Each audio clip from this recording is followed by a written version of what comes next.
Thank you for listening to the Allender Center podcast. I'm Dr. Dan Allender. And I'm Rachel Clinton Chen. We're fiercely committed to providing hope and healing to a fragmented world. And restoration for the heart. Thank you for joining us. Let's get this conversation started.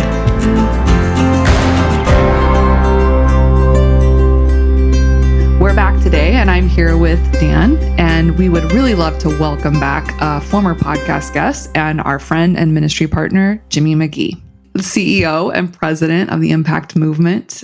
And as we have been in this series on qualities of a well-lived story, and we've been journeying through what does it mean for someone to exemplify a story that really embodies what we understand to be the gospel of Jesus Christ, one who is in pursuit of justice, who loves mercy, who walks humbly, and is bringing people along. And so as we come to today, we're really going to be leaning into these characteristics of curiosity and commitment. And Jimmy McGee, I would consider you a mentor, a teacher, and a friend. And I see you as someone who embodies these characteristics in all their complexity, and would love to just dive in more with you. So Dan, tell me, in some ways what you see and what draws you to this conversation with Jimmy. Well, he's a troubled man.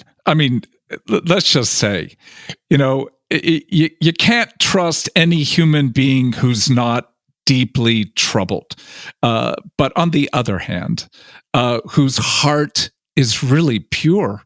I mean, whose heart really longs for goodness, individually, corporately, culturally, longs to see redemption. And when you see those two things, a broken human being who's got a holy heart that grows other people to become what they're meant to be in the context of following Jesus. So we've had some wild days with this gentleman, opening the door really, truly to a far deeper understanding of racial trauma, of the reality of not just social inequality, but a diabolic commitment to doing harm to people of color. So this has been a life-changing presence in each of our lives, but I'll just say my life. So it's such an honor, Jimmy, to invite you to begin to address the question of how did you become who you are? And I know that's a loaded question, but when we begin to ask of you, how did you become so deeply curious? So, undoubtedly, I'm going to mention a couple of books, so I'm just going to just say that out there. Get your pens out, people. Get your pens out. But I will say this, that I would say I'm moving from fragmentation to wholeness, that I was a very fragmented individual when I was coming out of college.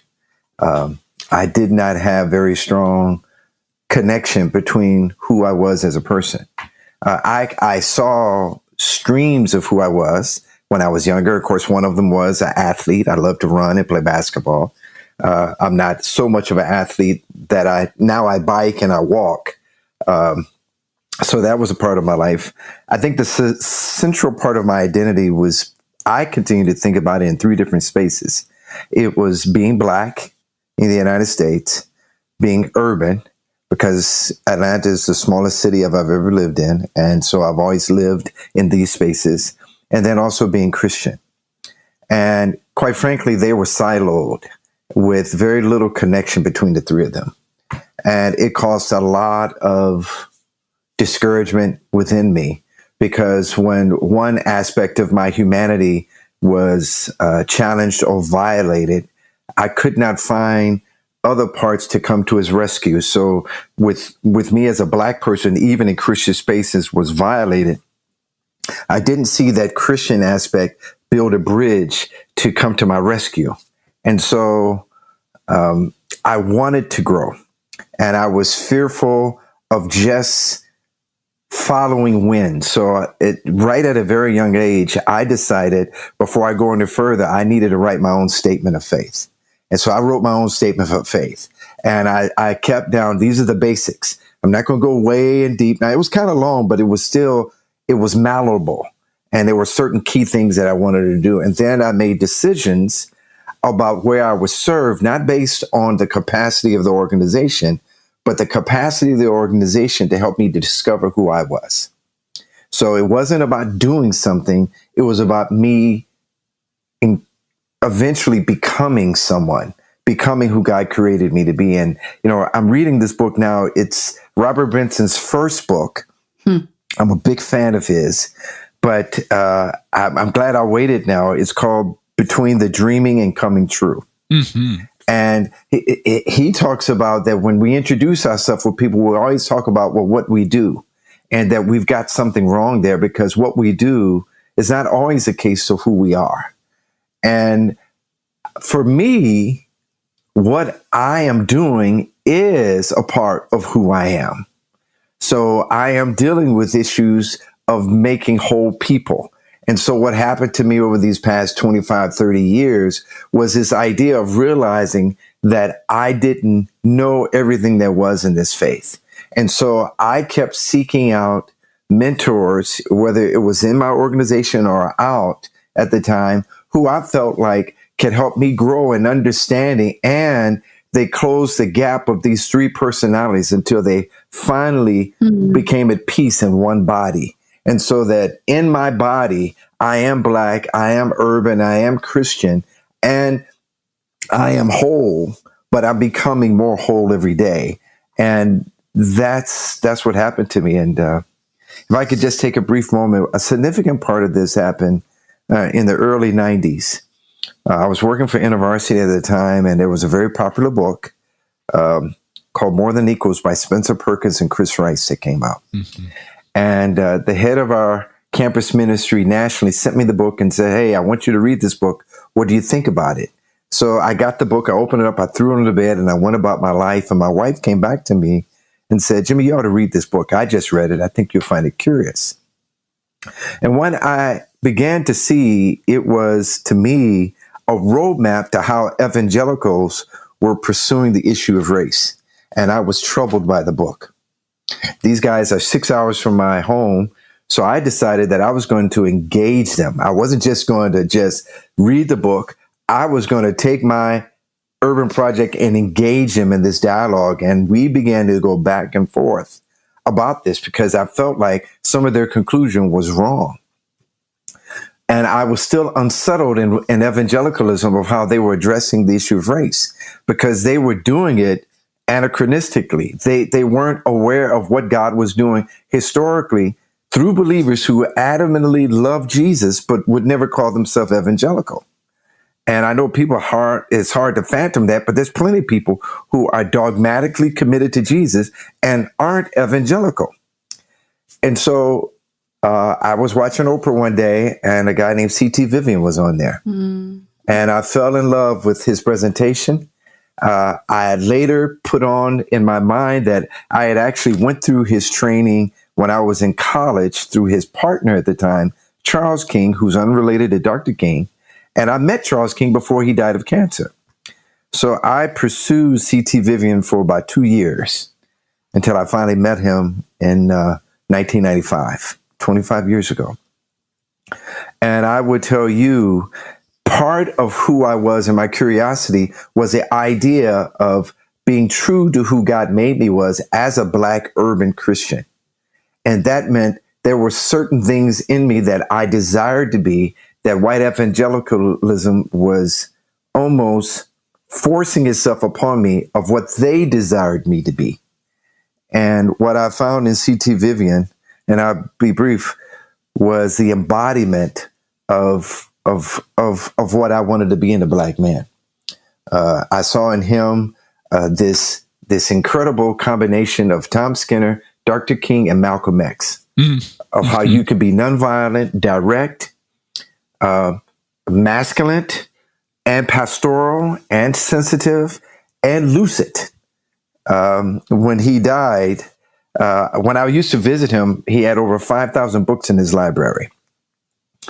And I was already on a reading tear. and he just pushed me further. Well, you've chosen to do something that I think most people wouldn't even think about doing, and that is, if somebody intrigues you, you go after them.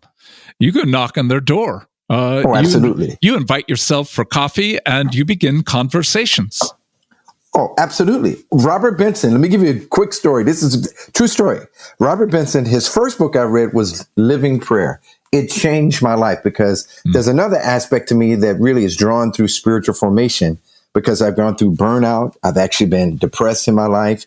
And I felt like what evangelicalism also didn't give me was the idea that Jesus really called me into a relationship with him, and not for me to be his pure slave to just do his bidding, that he really wanted to know me and I should get to know him. So I read Living Prayer, and then I read The Echo Within. Those two books were right off the top. Now, I got like 8 of his books. And so while I'm reading Living Prayer, I have a speaking engagement in Nashville.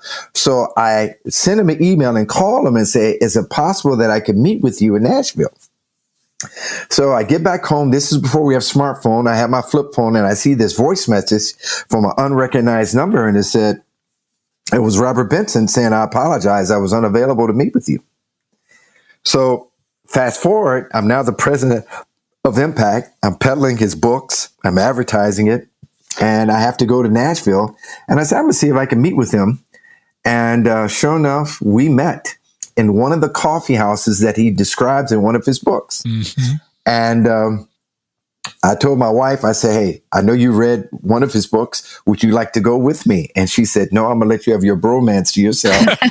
And I drove over, and we met in his coffee house for about 2 hours. He signed most of my favorite books by him. Mm-hmm. And then he rebuked me in the midst of just talking to me about his life. And so I've done that over and over again. You name people, John Stott, Eugene Peterson, Black people. I mean, I think of James Orange and people around Dr. King. All these people played a significant role in my life. Well, I'm so grateful that you are not a shy man, and that you have, in many ways, followed the curiosity, but your own brokenness, to desire something far more. And I don't know how to ask it better than, what do you understand with regard to your life that has brought you to this level of intrigue and curiosity? I hang out with academics, and we do a lot of reading, but I've never known any human being who does more reading than you do. How did that come to be? You know, I would have to give blame to my mom and dad first. When I was in school, they recognized early on, and I think it was intuitive. I don't think it was really intentional, but they just knew there were some things I just was not getting in school. And so they bought me a book called Great Negroes Past and Present that I later on bought for my wife because she had never heard of it as a child. And she said, I would love to see that book. And so as an adult, I buy that book for her. And from that, when I finally went to college, and actually, I got addicted in the arts of sciences college. It was a new drug of introducing me to concepts and ideas that I knew I didn't know. And so therefore I had to learn more. And I started reading in my courses. And then when I recommitted my life, I remember going to the Christian bookstore and said, I need to have my Christian faith be as strong as my academic life. And I didn't know where to start. I didn't have this plethora of people I could choose from. And I remember going in, articulating what I'm kind of pining for. And the person said, well, here's a good book you might consider. And it was by Fritz Rittenauer, called How to Be a Christian Without Being Religious. And it was over the book of Romans. And that was the first book. And I read like 5 or 6 of his books after that. Mm-hmm. Well, before we go much further, I just wanted to loop back to something just to acknowledge. I'm just aware that CT Vivian, you mentioned it, but he passed away on July 17th. And it's one thing for those of us who know him as this icon of the civil rights movement, as a person who has lived just a profound life of integrity. It's also another thing to lose someone that you actually know and pursued and had relationship with. So I'm sorry for your loss, especially at such a time as this. Yeah, he's a general that we need now. He was 95. His birthday is next week. He would have been 96. And on his 95th birthday, I got my wife to make some ginger snap cookies, and I went by his home and gave it to him. And I can still remember getting into his house. It was pouring down rain, and I came through the garage, and he's dressed, as always, in a suit. And we sit down, and at this time, his daughter and son-in-law are living in the house with him. And I gave him some cookies, so he saw the gifts. He begins to take the ribbon apart, and he started eating the cookies, and they were still almost warm from coming out of the oven. And I remember telling him, I said, well, you know those are homemade.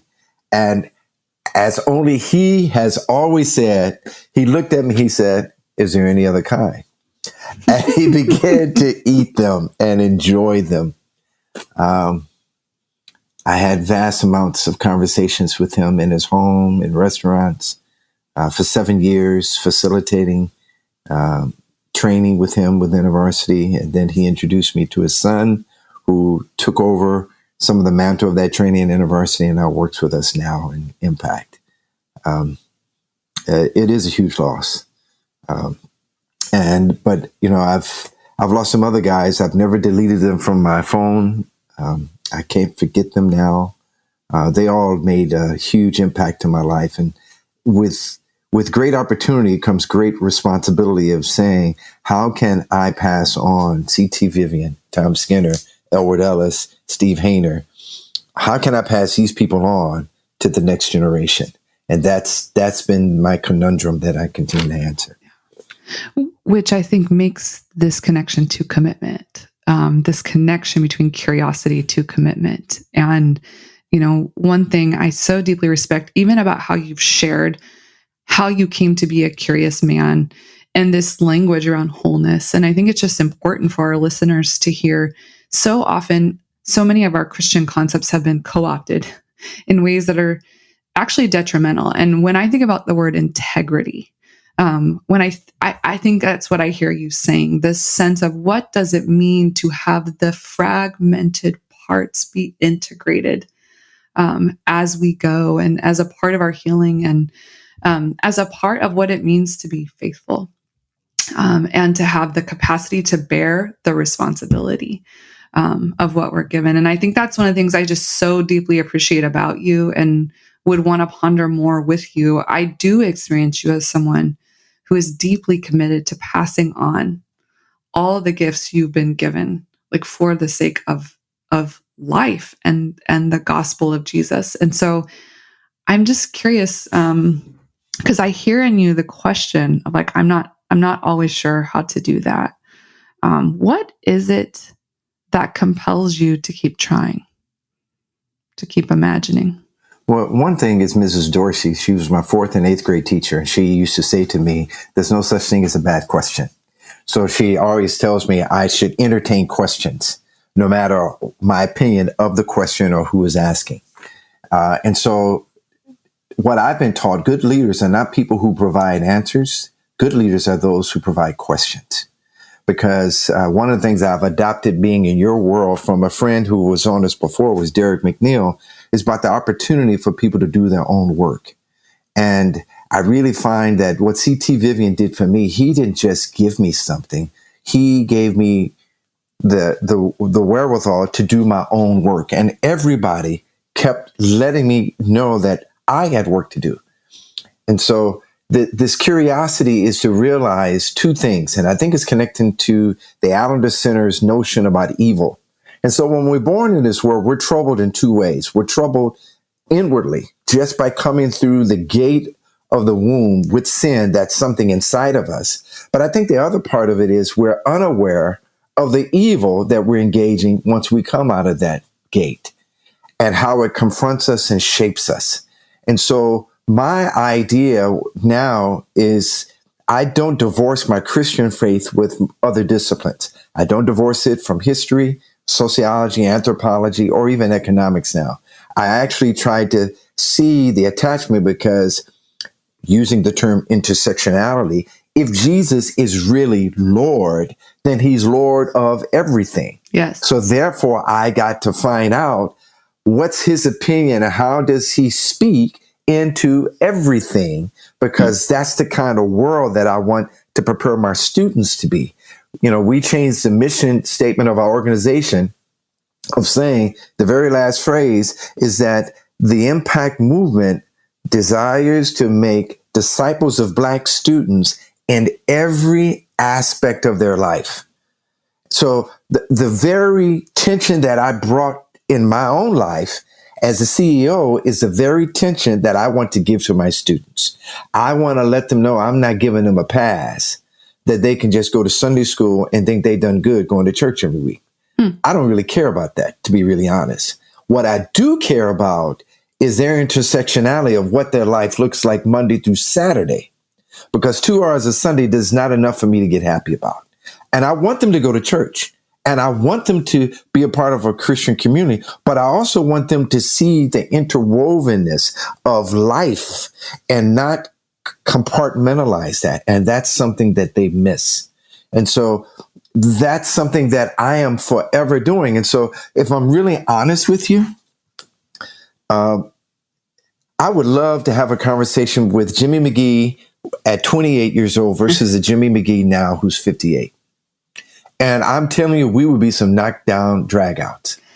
So I saw a tweet the other day about a guy who said the summation of Jesus coming to this world was to die for sin and to save us from hell.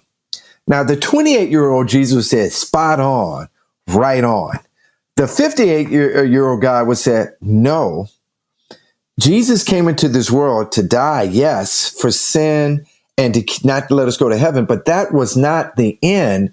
That was the means to another end, and that's his kingdom, and that's a full life and combating evil. There's a lot more than what that 28-year-old Jimmy would have said. And I'm discovering now that's a lot of the conflict we're even facing today, that we've truncated things to such a simplistic state that I know it's not true. I know it's not true experientially. I know it's not true when I read the scriptures. And I know it's not true because the ruin I see in people's lives. I want to hear what that 28-year-old is going to say back to you. I want to hear a conversation between those two, the 58, 28. Oh, the 28-year-old would say, dude, first of all, the only thing you should be concerned about is the scripture itself. That 28-year-old was a fragmented 28-year-old because no one connected the dots of how Jesus saving us from sin and not having us go to heaven was really connected to every aspect of his life. That 28-year-old could play basketball and concuss like a drunk sailor on the court because Jesus didn't play basketball. Jesus was in Bible studies. So why are you even introducing this notion that Jesus can hoop with you? And so he led a fragment life because those who were discipling him only gave the best of what they knew. And they didn't model that type of integration. And so that's what happened to me. Well, in the response then back to you, that 28-year-old may have been, as you describe him, somewhat bold, maybe even a touch arrogant, but nonetheless, he was open. He was seeking. He was actually knowing something about his world that was not whole. So what, if you can kind of look back and say, what are the transitions that helped you, in one sense, stay faithful in a calling, addressing not in the entirety, but a large portion of your world has been coming to grips with the reality of racial trauma. And you told me one of our first meetings, you said people who begin to address this often die. And there are a lot of white folk who start on this and begin to get a sense of the complexity, the heartache, and from my standpoint, the kind of spiritual warfare that's involved in engaging this. And I know from my own life how I have dabbled, stepped in, stepped back, but you've stepped in, you stay in, and it's more than just the inevitability of your own racial reality. There is an integrity to, in one sense, mix things up to create disruption. Is that a fair reading of you? Yeah, I think so. I think a phrase that I don't use as often now, but it's still true of me, is that I'm never afraid of process. So if I'm in process, that means I've got to go through the process. I can't rush it. I can't accelerate it. And quite frankly, to accelerate my process actually brings more damage to me. And so I need to go that. So one of the earlier things that I became aware of as a 28-year-old, I will say this, and I think this is true, that is still maintained in me. I could read and see people in scripture that God engaged at 15, 16, 17, 18-year-old individuals.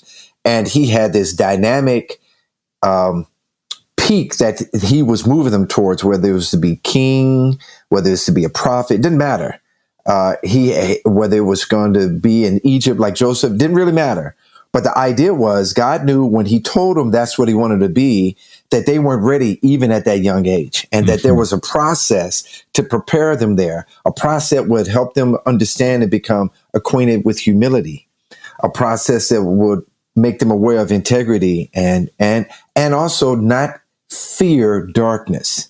See, and I think that's where people get out of it. They're afraid of darkness. And the interesting thing that I know Skinner taught me, and I think you brought up again recently that I understand, is that for whatever reason, we really think of the Christian life is actually avoiding darkness. Actually, the Christian life is really seeking darkness. It's moving to put light in dark spaces. Amen. And to engage that. And the 28-year-old knew that. And the 28-year-old, no matter, and I tell you, even though he would have engaged me 30 years later, the problem with the 28-year-old, he also knew he didn't believe everything he was saying at that point. He knew that there was some stuff he just didn't know. And so, and one of the things I remember in my life early on, I had just hit maybe my second year on staff within a varsity. And then all of a sudden they started saying, hey, I want you to be an area director, a middle manager. And I said, I've only been on this job for 2 years. And now you want to put me over somebody. And I said, I'm not prepared to do that. I think what it would have done, it wouldn't have fed my humility. It would have fed my arrogance. And I decided to withdraw that and to really push it. And most people don't realize that for 10 years, I was just a regular campus staff and a director of an urban program, but I had national influence because of my passion and my curiosity and my intolerance of darkness and wrong. And that's what pushed me to that place. So you caused trouble. Yeah, John Lewis says it's good trouble. Good trouble. And I still think there's not enough of that around right now. Yeah, but also, Dan, takes one to know one. I mean, exactly. You don't get to like throw that out, like, I'm just saying. Well, this is a group right here of good troublemakers. I was going to return to you, Rachel, and say it takes one to know one to know one. Okay, so now we're going to start a 12-step group. No, we need more trouble. And yet, again, what I've sensed and seen about you is that you can engage incredible heartache and deep injustice and bring both passion, but playfulness and humor, not cruel humor, not mockery, but you seem to have the ability to bring, grief with those who have grief and laughter with those who have laughter. Again, has that been noted before? Yeah, it's been noted, but I don't think that's something that is indicative of me as an individual as much as the community I was born in. I think I've inherited a group of people who know what resilience and perseverance and grief and laughter, and they can hold all those things at the same time without dropping them. Mm-hmm. And I've been going out of my way to learn that from my elders and my griot. And I think about my remaining years. I'm the CEO of this organization, not because I thought one day I was going to be such a person. My problem is that I don't know how much life I have left, And losing CT Vivian tells me we need an army. And I'm not, and I don't know if we're going to get as vast an army as what the United States have, but we need some Navy SEALs, some special forces. And that's why I actually live now. I live today because I realize my life is going to end, and I need some other people that I need to pour this stuff that I got into them, because we need replacements. We need people. You know, in 2016, I had an interview with Brian Stevenson. He wouldn't let us record his presentation, but he did let us record an interview. And I remember sitting down with him, and I told him, I said, Brian, you shaved all the hair off your face and head, so everybody thinks that I'm older than you, but I know better. But I told him, I said, as much as you're doing a good work, you're going to die. And I'm not happy about that, because we actually need people to replace you. And I said, the reason why you're at the Impact Movement is not because of what you do at EJI. It's not because of, you're a great orator and your ideas are exceptional. The idea is, and I'm hoping that some of our students will be stimulated to know that they need to replace you. Because once you die, we need more of you. And that's what I feel like is my greatest burden right now. And I just want to say, as one who comes in some ways behind both of you, to me, this is a huge part of what it means to live a well-lived story, to have an imagination, to know that the work will continue and must continue, and that it is that urgent. And I would just say, I don't encounter many leaders who actually have that kind of commitment to live into the kingdom of God, to know that part of being faithful, and part of being curious, and part of being kind, and part of being courageous, and part of pursuing justice and loving mercy and walking humbly is to make disciples so that the work continues, is to give away what you've been given. And I think it takes such biblical hope and such courage and tremendous humility to entrust to people who are those 28-year-olds who, want to have that conversation with you, and to entrust them with things to help them grow and to learn, and in many ways to give away authority and to give away power. And I just, as someone who has benefited so deeply from both of you, want to say thank you. Thank you for being men in my life and in the life of many people, that I can say, as Derek McNeil was telling our staff the other day, just reflecting on this language of well done, good and faithful servant. I hope you can receive those words today, even as we all know there's much to be done and much yet to be lived in these ways, that we seek to be people who reflect the story of God in our own complex, broken, and beautiful lives. Well, I know. Thank you, Rachel, for both of us. I'm a hungry man, and I want more. Exactly. If Jesus is who he is, then I know I've got very little of Jesus, and I want more. And I look to people who seem to have that interplay of they are complex, broken, and very beautiful. And Jimmy McGee is one of those. Two things before we end. First is, Jimmy, you do a lot, but how can people who are listening to this podcast get access to some of the remarkable work you do?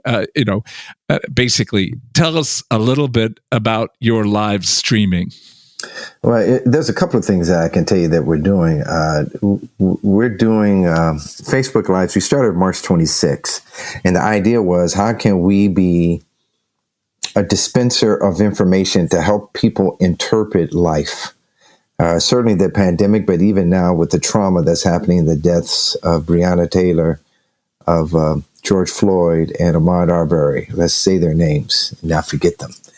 And we've been doing this over and over again, and we've been trying to pay attention to what's happening in the real space. And I'm just amazed about where we need to grow in this world. And so right now we're dealing with this whole conflict of white evangelicalism engaging the issue of race. And we feel like we got to get it head on. And so if they would watch us on our Impact Movement channels or on YouTube or on our Facebook Live, they can see that. We're also beginning to train our staff, or our students rather, through digital spaces. So we just completed our first National Digital Impact Leadership Institute. And we have two more. There's going to be on the 7th, 8th, and 14th and 15th, where we're really trying to build leaders who are curious. And the overarching theme we talk about is becoming, because we want our students to understand that they live in the present tense, not in the past tense or future tense. That becoming is something that we're always doing. And that's true for me. It's true for both of you. So I think that's a great space. I think the other space that they would see once we get out of this pandemic, they can begin to see and understand the partnership between us, the Allender Center, and the Impact Movement. I think we did something that it's only been done once in terms of our partnership, but it's something that I think if we're going to be responsible, and that means the responsibility is bigger than us organizationally, but to the kingdom, we got to figure out how do we help people really move forward to handle race trauma and this good news. And I think it's one of the conundrums that historically believers have troubled with in this country. One brief story I would tell you about CT Vivian. Again, I remember talking to one of my colleagues about my introduction to CT and what he was teaching me. And they came up and they said, "Oh, so is CT a Vivian or Christian now?" And because they were leveraging and using their white evangelical, very truncated idea, did he say a prayer? Did he say these words? And then, because it got to be the words that people understand and believe in to say that. And what they failed to realize is that man had a profound faith, and that his life was really showing us what it meant to be Christian, versus then articulating a thesis. And so I think that's some of the work that we have yet to do between us organizationally, that I think responsibly, I think we could really shift a lot of practitioners in a way to engage fragmentation, to engage wholeness of the good news, and to engage that it's not something to be done, it's something to be, and through their beings, we can facilitate change. Amen. What we did together in Montgomery, if we don't get back to that, it will be one of those griefs that I don't think I can bear. Well, before we end, we've not talked about this, but let me see if this is an idea that you'd be open to, Jimmy.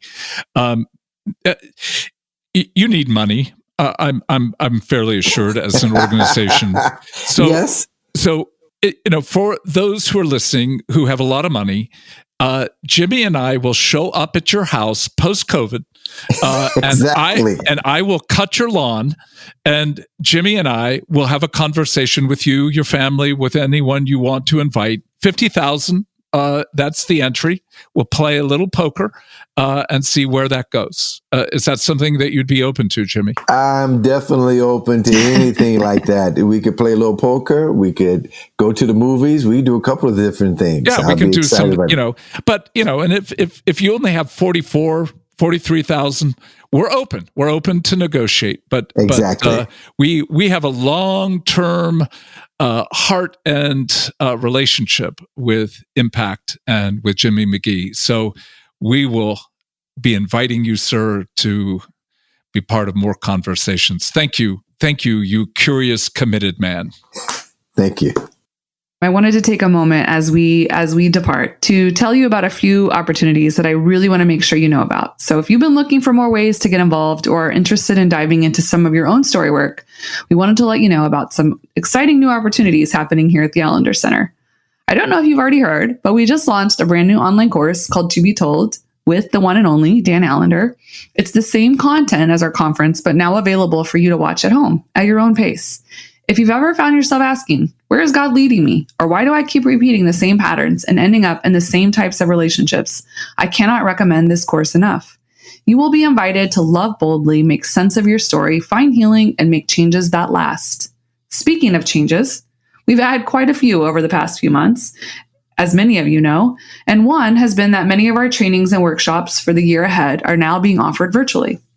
So if you've not been able to attend our certificate in narrative-focused trauma care level 1 because of travel requirements, this is a truly unique opportunity, which takes place over the course of 4 weekends throughout the year and offers training to therapists, pastors, ministry leaders, stay-at-home moms, engineers, and many other advocates committed to working on behalf of healing and redemption. You get to learn from members of our teaching staff, and you participate in a healing process yourself with a group of people under a seasoned facilitator. The certificate require applications, so check that out. You can find that on our website at theallendercenter.org, along with information about our new online course.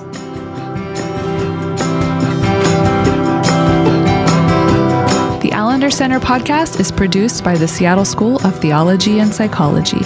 If you'd like more information about the Allender Center, you can look at theallendercenter.org.